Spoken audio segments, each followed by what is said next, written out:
3 beses nakitang ipinaliwanag. 3 beses! Ano ang naintindihan mo? Wala.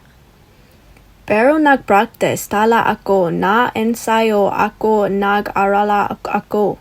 Saan ka nag-aral? Sa panaginip mo? Sinubukan aktala. Tigil!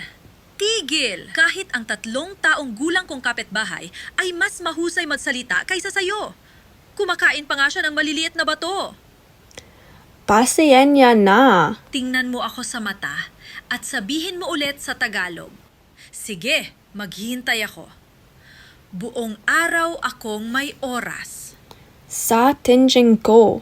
Wala ka nang iniisip. Gusto mong magsalita ng Tagalog? Sige, ulitin mo pagkatapos ko. Titigil na akong magtiis ng kalokohan.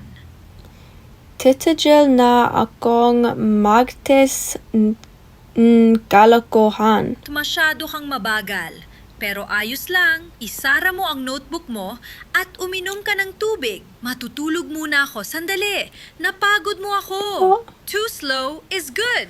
Close your notebook and go drink some water. I'm going to take a nap. You've tired me out.